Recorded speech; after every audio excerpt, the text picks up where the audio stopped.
Good morning, everybody. Um, the following broadcast would be, in theory, a broadcast addressed to the President of the United States, uh, Donald Trump. But of course, it is an open broadcast, so anybody can listen and help disseminate the message that we will be trying to convey here. Now, the subject of this podcast is about the most sensitive topic in our existing world, and this is the topic of Temple Mount. It is not a simple topic. It is a topic that has a lot of disinformation associated to it, and it is the centerpiece towards which all solutions of peace in the Middle East and as a result of this in the world depend on. Now, since there is so much disinformation, we believe that it is impossible for any person, including the leader of the free world, be it the President of the United States or any kind of leader, including in Saudi Arabia, including in Moscow, including in Jerusalem, including all over the world, to have the correct information about this subject and the full historical and religious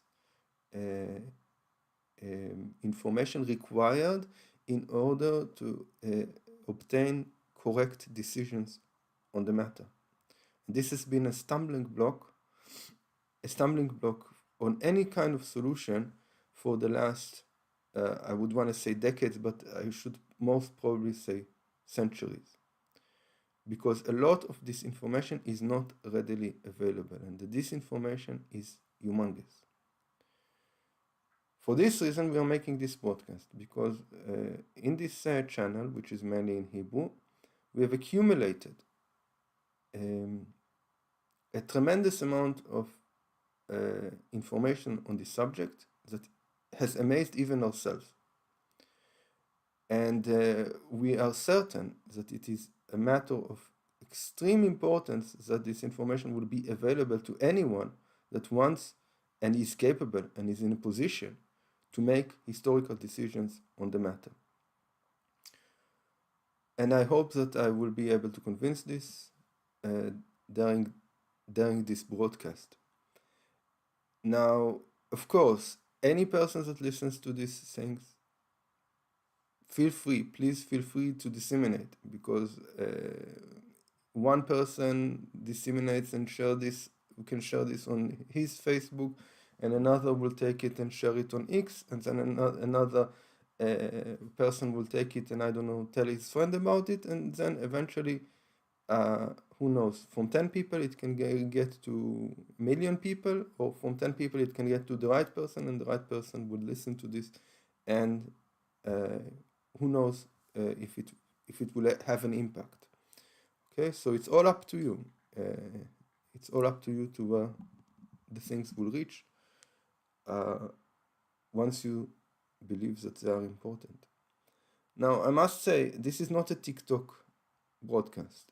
It is not a 1 minute snippet that everything will be understood in one moment. We are talking about historical issues. It's not my style.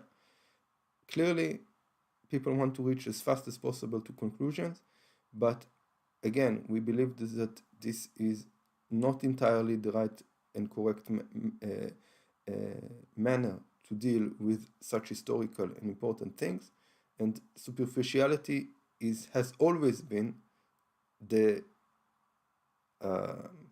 problem in these issues, that people want to have answers fast, and eventually miss the whole picture.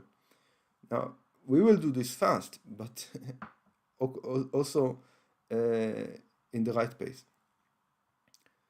So the issue is this: any kind of true solution in the Middle East for peace, for reconciliation between the whole area, must go through Temple Mount. It is not a matter of an interest of this sect or the other. It's simply a fact. Any kind of solution in the Middle East must deal with the issue of Temple Mount. Now, paradoxically, nobody will want to deal with Temple Mount. So, if Trump will want to advance peace in the Middle East, he will be able to get Saudi Arabia, he will be able to get, I don't know, Abu Mazen from the Palestinian Authority, will be able to get Netanyahu to sit on a table. And he will be able, and these things have already been done a few times in the past, many times in the past. And he will be able to get them to speak about any matter in the world, but not about Temple Mount. He will not be able to get Netanyahu and any other Muslim authority or whatever to speak about these matters, for the simple reason that the discussion of these topics requires a certain type of expertise that, from religious point of view, that simply nobody will want to touch. It's like you will want to have a very, very sophisticated life-saving surgery, and you will have experts dealing with heart and with injuries and with all types of surgeries and so on. But you will need to have, in order to deal with issues of the brain, you will need to have a brain surgeon. And people know that they do not have the authority to do this kind of things. And brain surgeons are very, very rare. The matter of Temple Mount is like a brain surgery.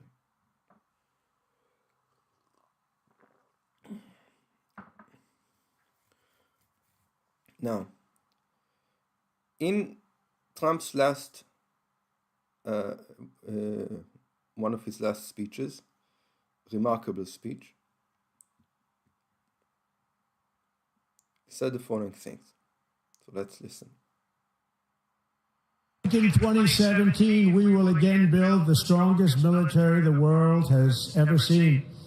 We will measure our success not only by the battles we win, but also by the wars that we end, and perhaps most importantly, the wars we never get into.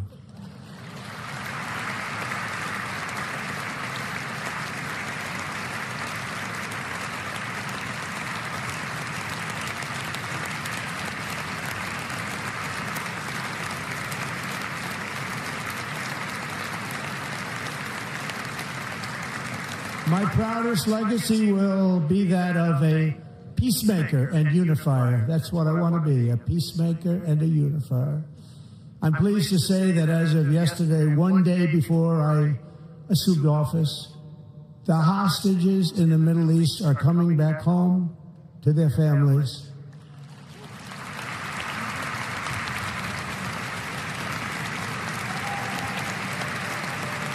Okay, let's listen to this again. The hostage is what I want to be. My proudest legacy will be that of a peacemaker and unifier. That's what I want to be, a peacemaker and a unifier. Okay, that's a beautiful goal.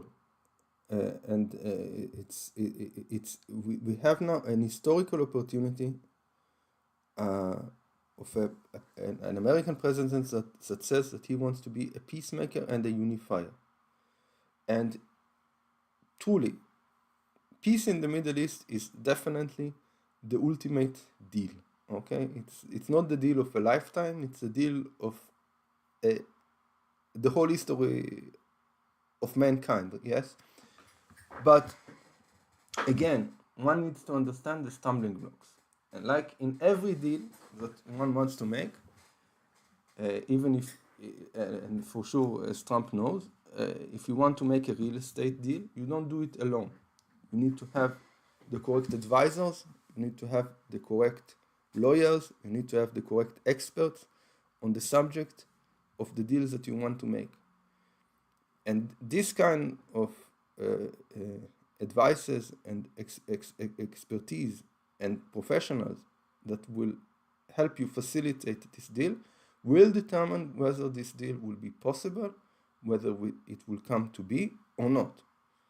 Now, on the subject of Temple Mount, there are very few such experts that are capable and wanting to facilitate the possibility of such a deal.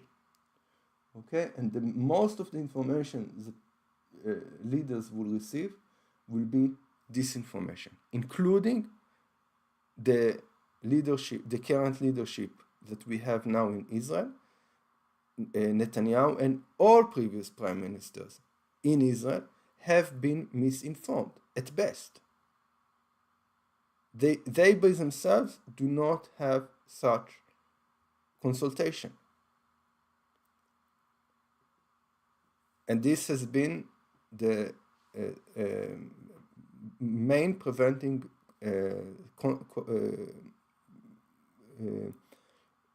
the main preventing reason for the fact that this thing has never been discussed. But now we are in a historical time, and in particular, due to the advancement of our technology, things like this podcast now are possible, in which information can be freely shared. So let's start from the beginning. Okay, in Trump's previous candidacy, okay, in the previous Trump administration 8 years ago,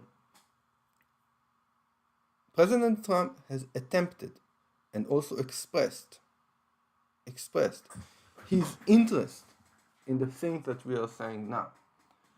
Meaning the Trump administration has openly declared that they are interested in discussing the situation on Temple Mount. And I am sure, as we know, that they have seen that the objection for any kind of discussion on the matter of Temple Mount did not come just from the Muslim side, just from the Arab or Palestinian side.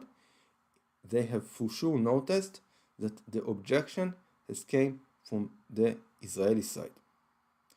The Israeli administration is reluctant to speak in any way about an arrangement in Temple Mount because of the huge political sensitivities involved in the matter. And this is something a president of the United States that is interested in advancing change on the subject of Temple Mount, out of an understanding that this is the Archimedean point of any kind of attempt to bring peace in the Middle East, should understand. The Israeli institution itself is reluctant to speak on any kind of such arrangement, and is based on misinformation on the subject. So the problem here is not just the Arab side, is not just the Muslim side, if at all. It is centered in an inner Israeli Jewish matter. Okay. The second thing that must be understood is that an arrangement on Temple Mount is not on the expense of the Muslim or Arab religion or the Arab faith. Okay, this is disinformation number one. So let's start explaining the key misconceptions that are being spread over this matter and prevent completely any kind of solution and any kind of deal on the subject of Temple Mount. And here I'm actually starting the key facts. Fact number one, disinformation number one. The conception that arrangement in Temple Mount is necessarily on the expense of the Arab, Palestinian / Muslim population is false. It is not true. Okay? So, the first thing that must be understood is that originally, historically, Temple Mount was built in such a way that the religion of Islam and the Jewish religion are coexistent on Temple Mount. The archaeology, the architecture of Temple Mount has been built by the early Muslim religion in such a way that both religions coexist on the mountain together, based contrary to what everybody is currently saying. Okay, now you will ask yourself, how can this be? After all, we learn that the Jews theoretically are praying for the re-establishment of the temple on Temple Mount, while the Muslims hold that this is the place called Al-Aqsa, right? And this is a Muslim site. The answer is very simple. In truth, the Al-Aqsa Mosque was intentionally built by the Muslims on Temple Mount in a separate area than the area that is of halachic Jewish meaning for the Jewish religion. And this is, it's remarkable, it's unbelievable, but it is a fact that the current forces to be are actually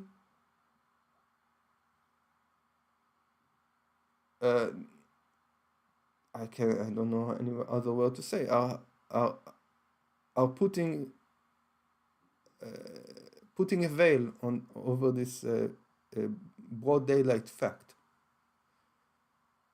Okay, now it's no secret that the whole elections in the United States were based on matters that the forces to be are not exactly always trustworthy, right? I mean, the whole campaign, the whole election campaign over for instance, the health issues, was that there was a huge disinformation on the subject of the coronavirus and the corona vaccines. This is, after all, the line that JFK Jr. is advancing in the current Trump administration. So it's clear for us that the bureaucratic forces and that the government forces are not always giving full or trustworthy information when interests are involved. The same matter here. The way things are presented are not necessarily the truth. And it is very easy to prove this. Okay, so let me first of all show you a map of Temple Mount and try to explain this matter.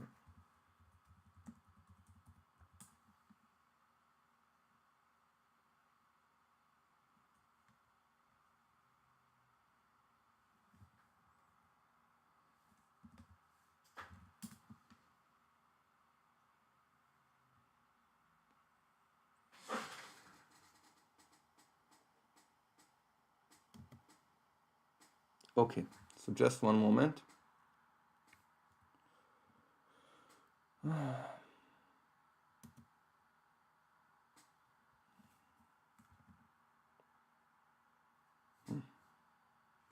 Okay. So as you can see, this is a map of Temple Mount.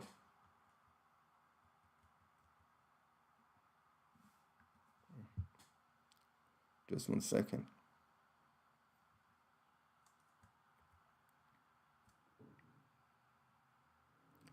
Try differently.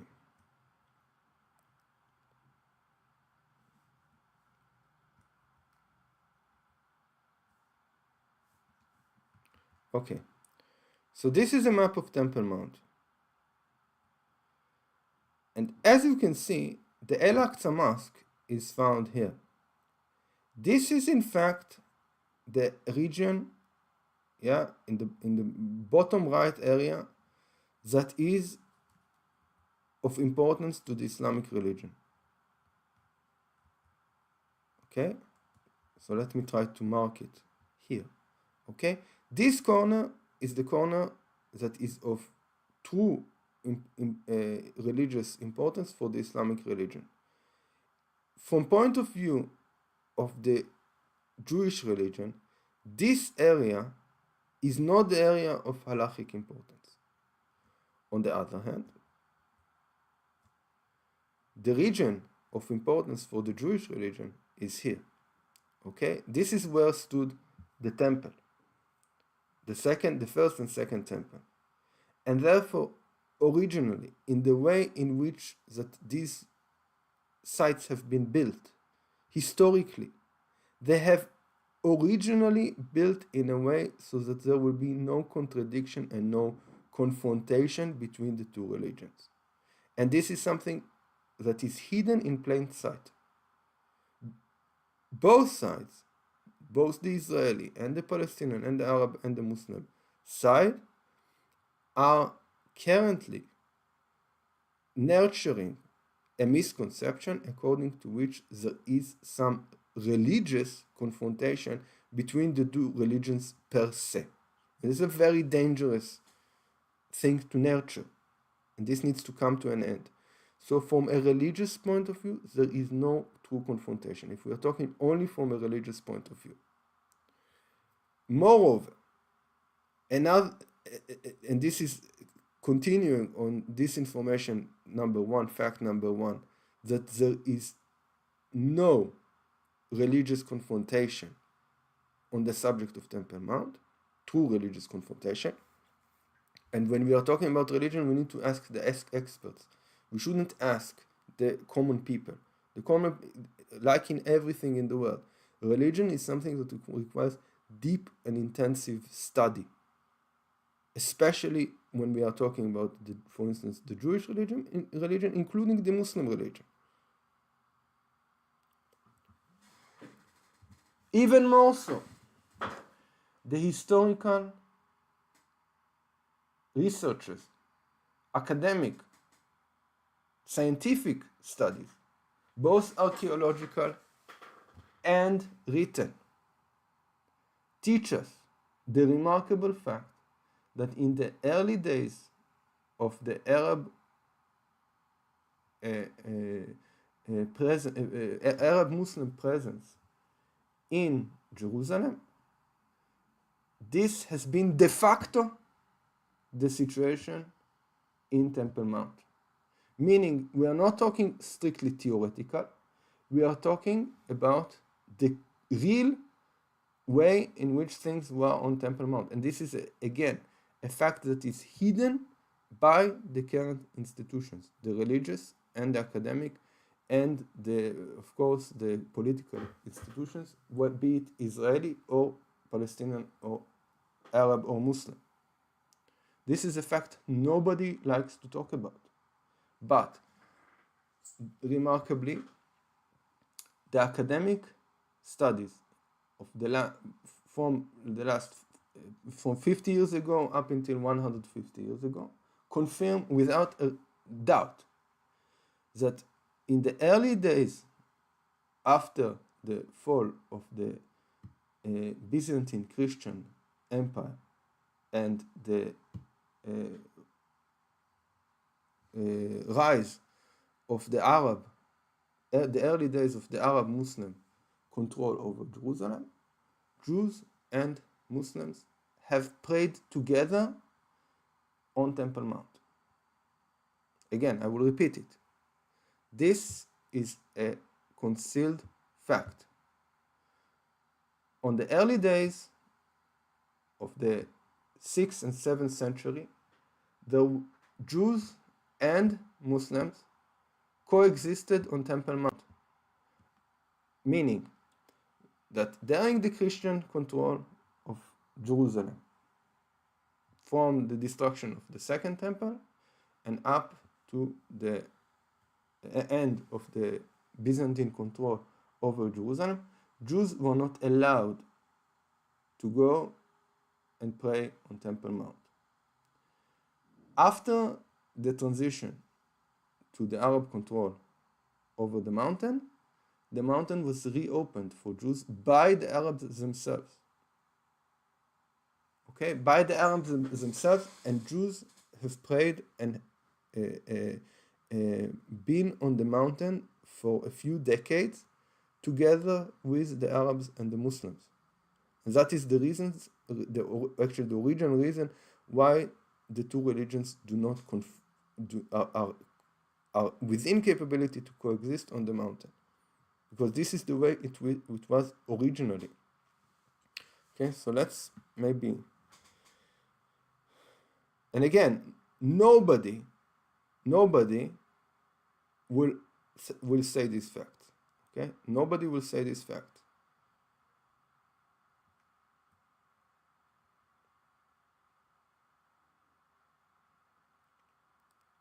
Okay, so this is very important to understand this issue.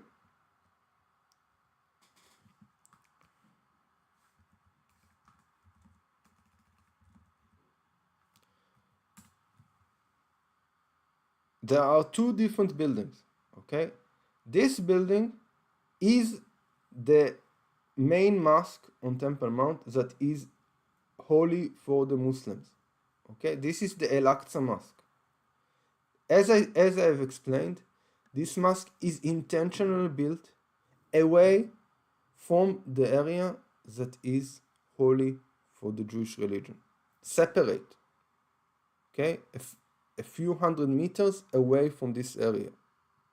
This is the Al-Aqsa Mosque, holy for the Muslim religion. This is not something that the current administrations will admit, and it is crucial that this information will be in front of anybody that wants to make decisions about this subject. Okay? On the other hand, we have this famous building. This famous building is not the Al-Aqsa Mosque. Okay, this is this information number 2.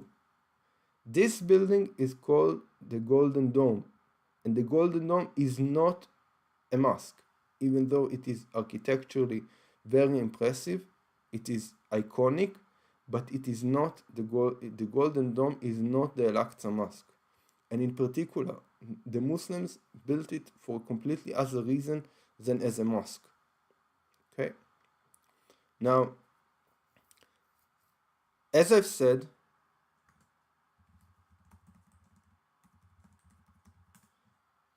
we have plenty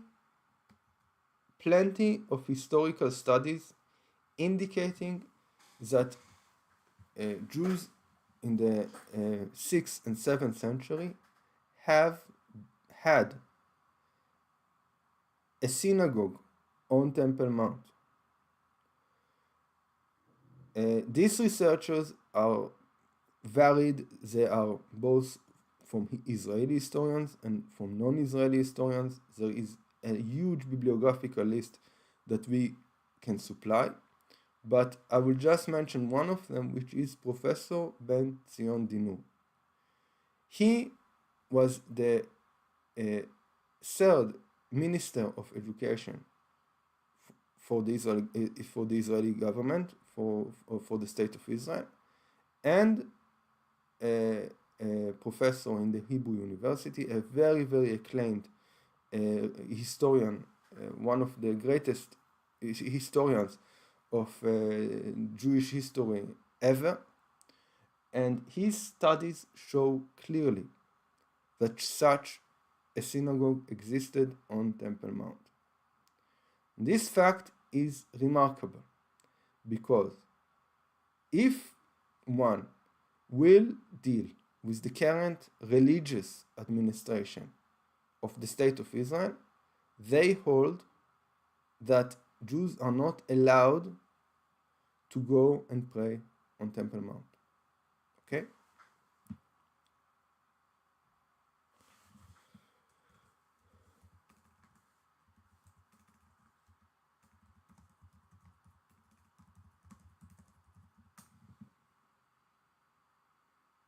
Okay? The current rabbinical institutions of Israel are claiming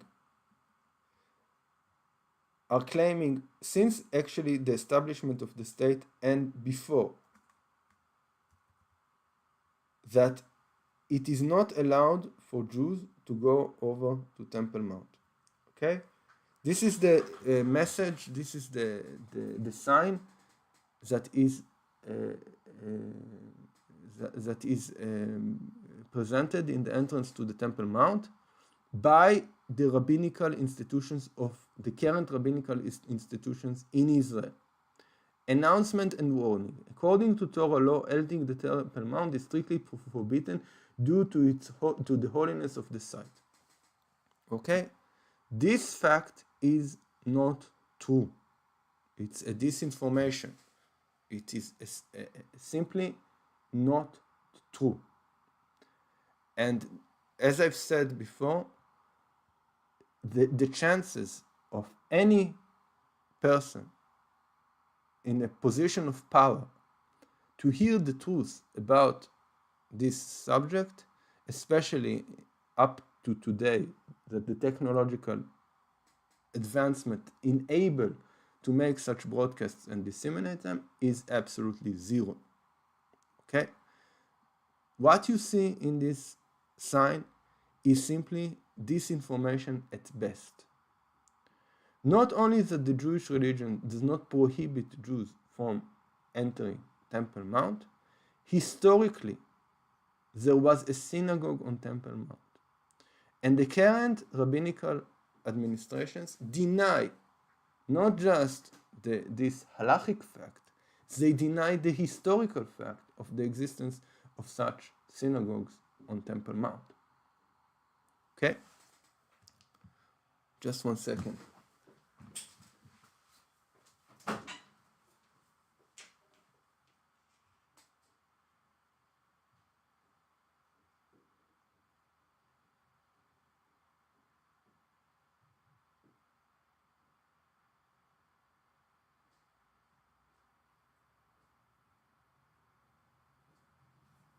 Okay. So this is a remarkable fact. Okay? And this was the stumbling block from any kind of advancement on the subject of Temple Mount that was faced by the first Trump administration in 2016. Okay? Because you need to understand the implication of this. The implication of this is that even if there would have been no Israeli-Palestinian or Israeli-Arab or Jewish-Muslim confrontation or whatever, even then, if the President of the United States will tomorrow want to tell the Israeli government, I want to build the third temple. Let's say tomorrow Trump calls Netanyahu and he tells him, look, Bibi, I want to advance this deal. I want to build the temple. The Israeli government by itself would be reluctant. Even if tomorrow Trump will relocate all the Palestinians to some other country, and we do not, we do not necessarily advocate for such a thing. On the contrary, we believe that the Palestinian society is divided into two fractions, and the Arab society is divided into two fractions. One of them are God-fearing, peace-loving people that are actually pro-Israelis and are actually completely capable of living with complete coexistence with the Jewish nation. This is a subject by itself. And another faction which is incapable of living in coexistence with anybody, not with themselves, not with Jews, and also not with Americans, and not with anybody in the world. And these people are very, very dangerous. And then these two different populations needs to be separated and dealt with in completely different manners. But this is a subject by itself. We, in general, believe, like also Trump declared in his speech, that peace is the only way, eventually. A worldwide peace, not just in the Middle East. Worldwide peace. This is the mission of our generation, without any doubt. But what we are saying is something absolutely remarkable.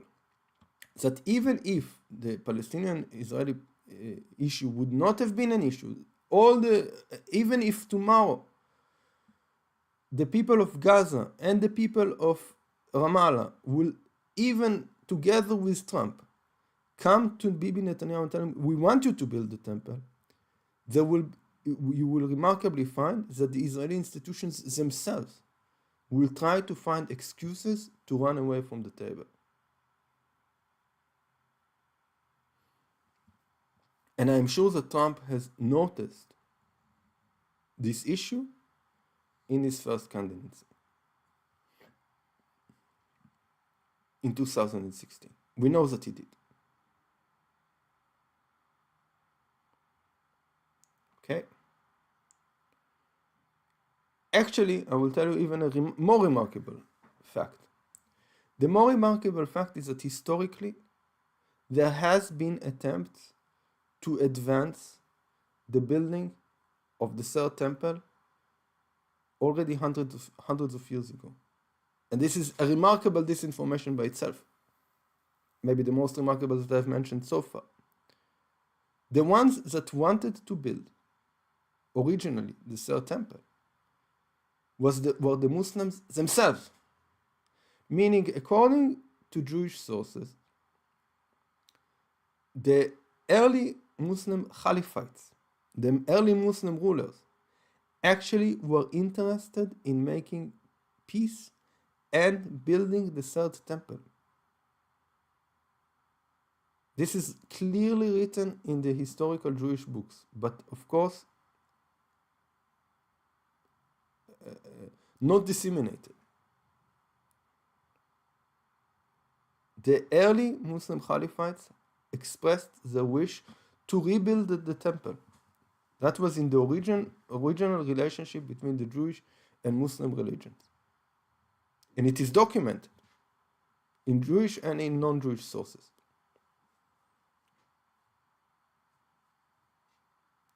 And the ones that have prevented this were the Jewish institutions by themselves.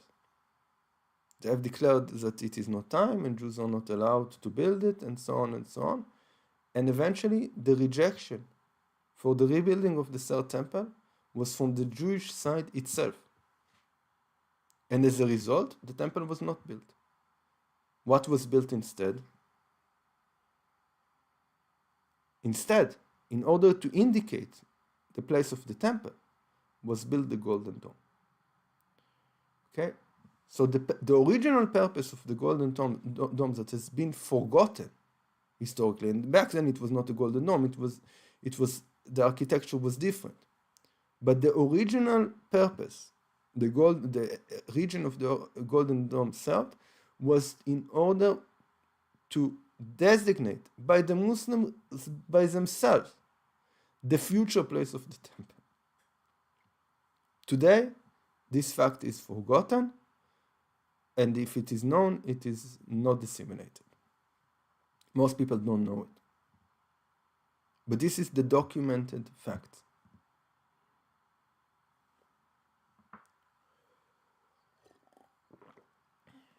Peace in the Middle East is possible. A solution on Temple Mount is possible. What prevents from such a solution to occur is disinformation and interests that have nothing to do, and all sorts of political understandings that have nothing to do with the truth.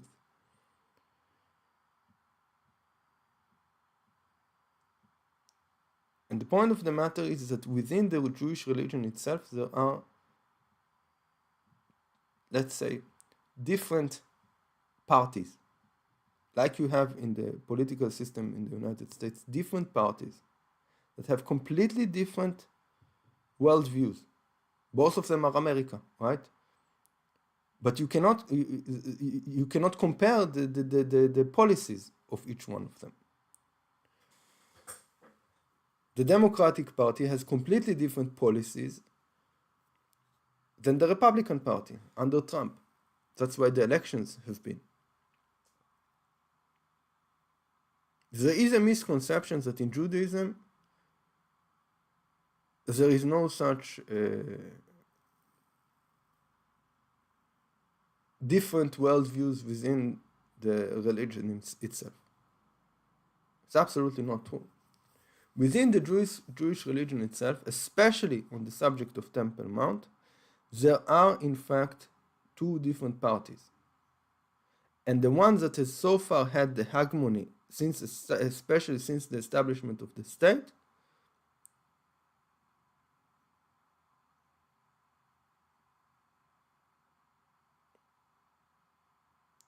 has, how would I say it, advanced a certain conceptual line about the issue of Temple Mount that is based on hiding a lot of information on the subject of the full picture of the matter. And not everything that they say is, let's say, the full picture.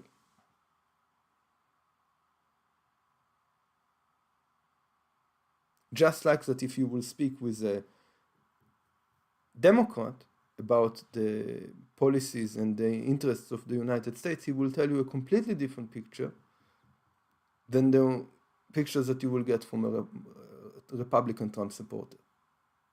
They're both Americans, but they will describe to you the picture in a completely different manner. Now, the point is that the fraction that is currently in power, in position of power, has based its position of power on misinformation. And what they have to say is known. They say that it is not allowed to go for Jews to go into the Temple Mount. They will say that it is not allowed for Jews to build in Temple Mount until the coming of the Messiah or whatever. Everything they say is known. But we also see the political implications for the whole world of what the path that they are dictating leads to.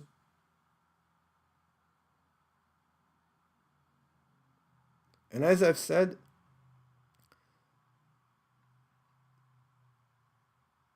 there is definitely the other path. You need to know that in the Bible itself, the word Messiah appears in very limited number of times. But there is one individual in the whole world that is called Messiah in the Bible. And that is the king Koresh, the king that eventually built the second temple.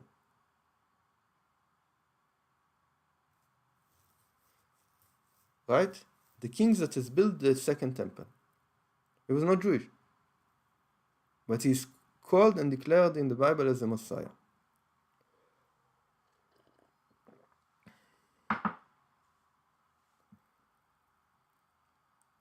There is tremendous amount of literature on this subject, all of it hidden by the current forces to be. In truth, the original rabbis that have discussed the building of the land of Israel, the building of the state of Israel, have clearly and openly said that it will be critical to deal with the subject of Temple Mount with the help of the nations. The rabbis that I am showing now are Rabbi Tzvi Hirsch Kalischer, one of the original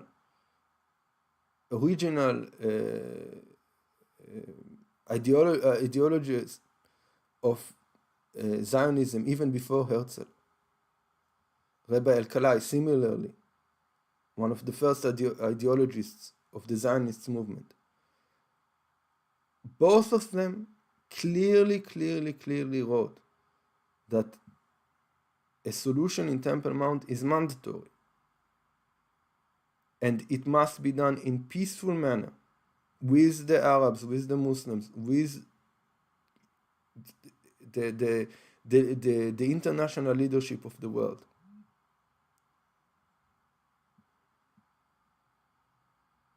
The Rabbi Shlomo Yisachar Teichtel, all of them geniuses in Torah, never to be mentioned by the current institutions. All of them wrote the same thing. By the way, the Rabbi Teichtel was killed in the Holocaust in Hungary. All of them wrote about the importance of talking and advancing a solution in Temple Mount, in coexistence with the Muslim and Arab and Arab population, not, God forbid, in any kinds of war. And these writings are archived. They are not published. They are not disseminated, to create a misconception according to which war between Jews and Arabs is somehow a mandatory decree. Rabbi Chaim Hirschensohn also wrote about the subject of the reinstitution of a solution in Temple Mount as a crucial factor for the establishment of the State of Israel and for a lasting solution in the Middle East. So you can solve the Gaza, you can solve the issue with other countries, make some deals between Saudi Arabia and Israel or whatever. It's all very good. But in order for it to be an everlasting solution, the ultimate deal must involve the issue of Temple Mount.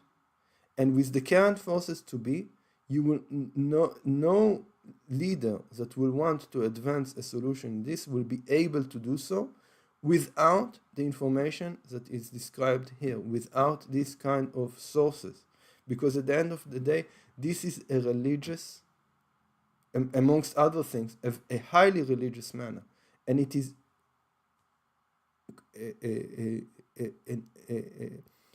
even without factoring the Muslim issue, it is a complicated Jewish religious matter. And in order for this to have the complete picture, there is very, very, very limited amount of people that are capable of giving this full picture.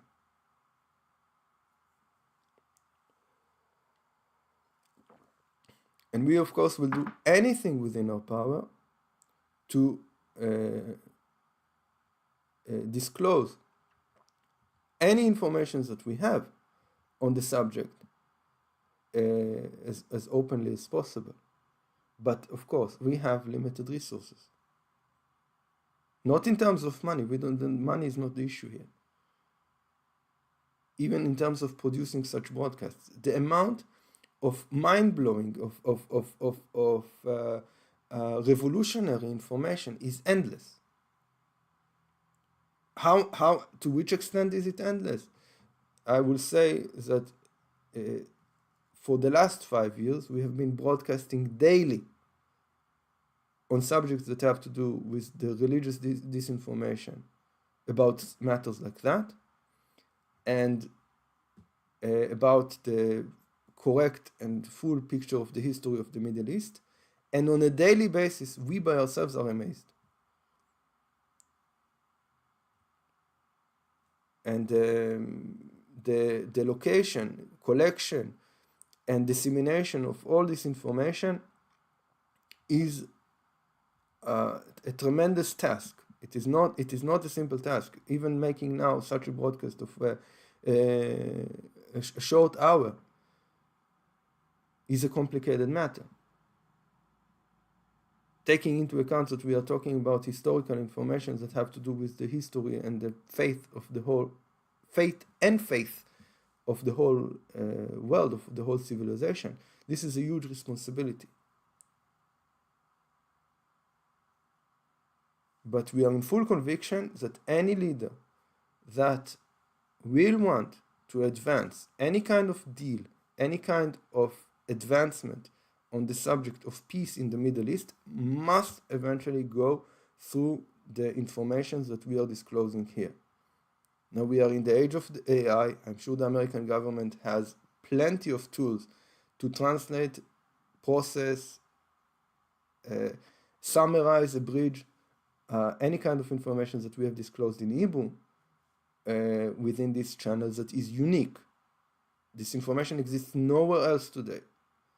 But we will try to the best of our abilities to further disclose this information in English and maybe organize in a better manner or in a more organized and concise manner what we have tried to say in this podcast.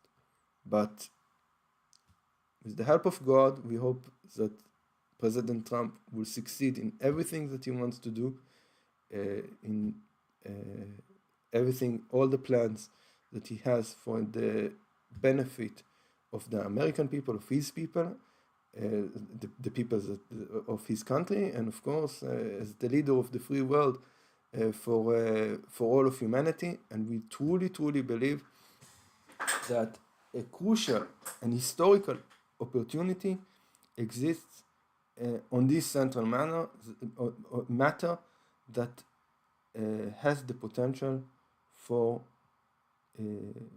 historical potential for advancing peace, not just in the Middle East, but in the whole world, because this would set an example for the whole world for doing things differently. This is truly the ultimate deal. And this deal requires the correct information. And we are more than willing to disclose all the information that we have, which is substantial, both in amount and in